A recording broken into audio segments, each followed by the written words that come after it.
June నెల లోటు వర్షపాతంతో ముగియనుందన్నారు వాతావరణ శాఖ అధికారి ధర్మరాజు. రాష్ట్రంలో జూన్ 16 వరకు 6 సెంటీమీటర్ల వర్షం కురవాల్సిండగా 4 సెంటీమీటర్ల వర్షపాతమే నమోదైందన్నారు.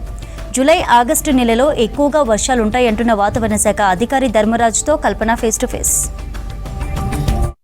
ఈసారి వర్షాకాలంలో విపరీతంగా వర్షాలు కురుస్తాయని చెప్పేసి ఇప్పటికే ఐఎండీ తెలిపింది. కాకపోతే జూన్ మొదటి నుంచి కూడా మనకు అడపాదడప వర్షాలు తప్పితే ఎక్కడ కూడా పెద్దగా వర్షాలు నమోదవ్వలేదు.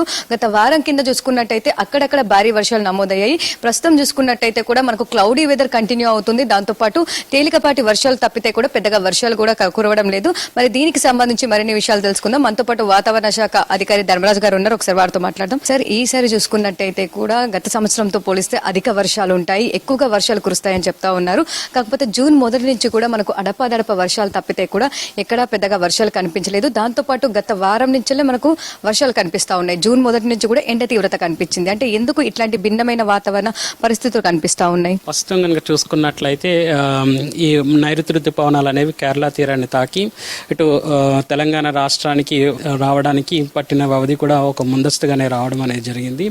సో ముందస్తు నైరుతి ఋతుపవనాలు అనేవి ఎక్కువ మనకి వాతావరణాన్ని చూసుకున్నట్లయితే వర్షాకాలంలో మనకి ఎక్కువ రోజులు మనకి వర్షం పడే అవకాశాలు అయితే ఎక్కువ కనిపిస్తుంటాయి. ప్రస్తుతం కనుక చూసుకున్నట్లయితే ఈ నైరుతి ఋతుపవనాలు అనేవి పురోగతి చెంది ఉత్తరం వైపు కొనసాగుతున్నాయి. నిన్నటి వరకు కూడా రాష్ట్రం మీద ఏవైతే ఉపరితల చక్రవాకాలు కొనసాగాయో అవి ప్రస్తుతం కనుక చూసుకున్నట్లయితే దక్షిణ గుజరాత్ వైపు మనకి కదలికలు అనేవి కొనసాగుతున్నాయి. సో దానివల్ల మనకి రాష్ట్రంలో రాగల 4 రోజులు కూడా కొంచెం మందకోడి వాతావరణంతో పాటు అక్కడక్కడ తేలికపాటి వర్షం అనేది నమోదయ్యే అవకాశం అయితే కనిపిస్తుంది. చాలా వరకు కూడా ఈ జూన్ లో మనకు మంచి వర్షాలు, సమృద్ధి వర్షాలు కురుస్తాయన్నాం. ఎందుకంటే మేలో కూడా మనకు అట్లాంటి వర్షాలు కనిపించాయి. కానీ జూన్ మొదటి నుంచి కూడా మనకు పెద్దగా ఎక్కడ వర్షపాతం కూడా కనిపించట్లేదు. ఎందుకు అలా? ఈసారి చెప్పాలి అంటే ఇటు చూసుకున్నట్లయితే పగటిపూట మనకి మేఘకృతమైనటువంటి వాతావరణం ఉన్నప్పటికీ కూడా గాలిలో సరిపడంత తేమ అనేది ప్రస్తుతం లేదని చెప్పొచ్చు. ఒక విధంగా చూస్తే ప్రస్తుతం కనుక రాష్ట్రం మీద కనుక చూసుకున్నట్లయితే దిగువ స్థాయిలోనే నైరుతి గాలులు అనేవి వీస్తున్నప్పటికీ కూడా గాల్లో తేమ శాతం ఒక విధంగా తగ్గిందని చెప్పొచ్చు.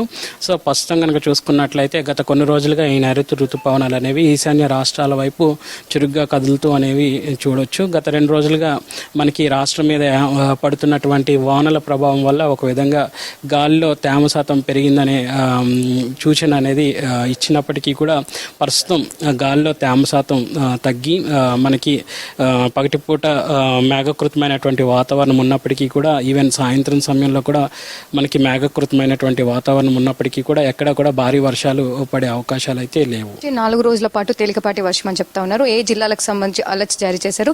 దాంతోపాటు ఈ దుర్గాలకు సంబంధించి ఎట్లాంటి అప్డేట్స్ ఉన్నాయి?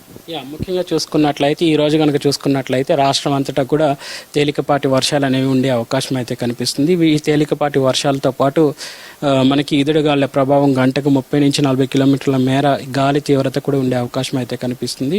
వీటితో పాటు ఉరుములు మెరుపులతో కూడిన వాతావరణం కూడా ఉండే అవకాశం అయితే కనిపిస్తుంది. తర్వాత రేపు కనుక చూసుకున్నట్లయితే ఇటు ఉత్తర తెలంగాణ జిల్లాలు, అలాగే చూసుకున్నట్లయితే మధ్యస్థ తెలంగాణ జిల్లాలు, పశ్చిమ ఇంకా తూర్పు తెలంగాణ జిల్లాల్లో మాత్రం తేలికపాటి వర్షాలు ఉండే అవకాశం అయితే కనిపిస్తుంది. అంటే రాను రాను కూడా వర్ష తీవ్రత తగ్గే అవకాశం ఉందా? మళ్ళీ అంటే మొన్న మనకు కాస్త బ్రేక్ అనేది కనిపించింది, అదే విధంగా రాబోయే రోజుల్లో మళ్ళీ బ్రేక్ అనేది కనిపించే అవకాశం ఉందా? చూసుకున్నట్లయితే నిన్నటి వరకు కూడా రాష్ట్రం మీద కొనసాగినటువంటి అటు ఉపరితల చక్రవాకాలు అయితే ఏమి, ద్రోణి ప్రభావాలు అయితే ఏంటి, ప్రస్తుతానికి చూసుకున్నట్లయితే ఇటు దక్షిణ గుజరాత్ వైపు కదలికలు అనేవి ఇవి కదలడం వల్ల మనకి కొంచెం రాష్ట్రం మీద తేలికపాటి వర్షాలు అనేవి ఉండే అవకాశం అయితే కనిపిస్తుంది. ఎప్పుడైతే మళ్ళీ ఇవి ద్రోణులు కానీ ఉపరితల చక్రవాకాలు ఫామ్ అవుతాయో అప్పుడు మళ్ళీ యథావిధిగా మనకి మోస్తారు నుంచి భారీ వర్షాలు కూడా నమోదయ్యే అవకాశం అయితే కనిపిస్తుంది. ప్రస్తుతం కనుక చూసుకున్నట్లయితే ఒక విధంగా చెప్పాలి అంటే మోస్తారు వర్షాలు అనేవి నమోదవుతాయి అవకాశం అయితే కనిపిస్తుంది. సో ఎప్పుడైతే మనకి వర్ష తీవ్రత అధికంగా రావాలి అన్నప్పుడు మాత్రం మనకి అటు ద్రోణులు కానీ ఉపరితల చక్రవాకాలు ఉన్నప్పుడు మాత్రం మనకి వర్ష తీవ్రత అనేది ఉంటుంది. ప్రస్తుతం కనుక చూసుకున్నట్లయితే రాష్ట్రం అంతటా కూడా తేలికపాటి వర్షాలు అనేవి అక్కడక్కడ నమోదవుతున్నాయి. నిన్న కూడా చూసుకున్నట్లయితే నిన్న సుమారు 2 జిల్లాల్లో కనుక చూసుకున్నట్లయితే 2 సెంటీమీటర్ల వరకు కూడా వర్షపాతం అనేది నమోదైంది. మహబూబాబాద్లో 2 సెంటీమీటర్లు, అలాగే చూసుకున్నట్లయితే రంగారెడ్డిలో కూడా 2 సెంటీమీటర్ల వరకు కూడా వర్షపాతం అనేది నమోదైంది. సో మేలో చూసాము దాదాపు ఎక్సెస్ రెయిన్ఫాల్ అనేది మనకు కనిపించింది. జూన్ వచ్చేసరికి కూడా కూడా మనకు డెఫిసిట్ లో ఉన్నాము. సో అది క్యూర్ అయ్యే అవకాశం ఉందా? ఏమన్నా ముందు ఇంకా వర్షాలు కూడా బాగానే పడే అవకాశం ఉందా? జూన్ లో ఏ విధంగా ఉండే అవకాశం ఉంది వాతావరణం? ఇంకా చూసుకున్నట్లయితే ఓవరాల్ గా ఈ యొక్క జూన్ పెర్ఫార్మెన్స్ కనుక ఇప్పటి వరకు కూడా రికార్డ్ అయినటువంటి నమోదైనటువంటి గణాంకాలు కనుక చూసుకున్నట్లయితే సుమారు 4 సెంటీమీటర్ల వరకు కూడా వర్షపాతం అనేది నమోదైంది.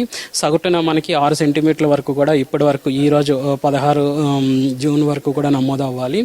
ఒక విధంగా 2 సెంటీమీటర్ల వర్షపాతం అనేది రాష్ట్రం అంతటా కూడా తగ్గిందనే చెప్పొచ్చు. సుమారు మనం 29% డెఫిసిట్లో ఉన్నామని చెప్పొచ్చు. సో వాతావరణం కావచ్చు, రైతులకు కావచ్చు, వ్యవసాయంకి కీలకమైన మంత్గా జూన్ చెప్తా ఉంటారు. ఈ జూన్లో కురిసిన వర్షాల తీవ్రత వల్లనే ఈ పంటలకు సంబంధించి కావచ్చు ఇవన్నీ కూడా ఉంటాయి. మరి అట్లాంటిది ఈ జూన్లో రైతులకు సంబంధించి కావచ్చు ఎప్పుడు చూసినా కూడా వారు వర్షాల కోసం ఎదురు చూడాల్సిన పరిస్థితులు నెలకొంటా ఉన్నాయి. రైతులకు సంబంధించి ఎట్లాంటి సూచనలు కావచ్చు ఇస్తూ ఉన్నారు?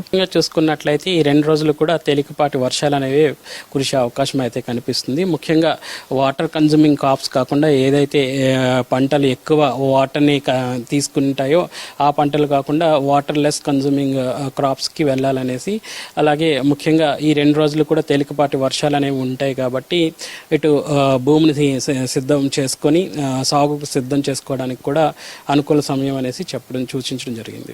మళ్ళీ తిరిగి మనం భారీ వర్షాలు ఎప్పుడు ఎక్స్పెక్ట్ చేయొచ్చు?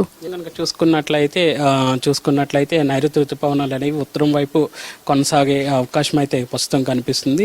అట్లాగే తెలంగాణ రాష్ట్రంలో కనుక చూసుకున్నట్లయితే అట్లు ముఖ్యంగా వాతావరణ పరిస్థితుల్లో చెప్పుకోదగ్గ సినాప్టిక్ కండిషన్స్ అనేవి ప్రస్తుతం అనేవి రాష్ట్రం మీద కనిపించడం లేదు.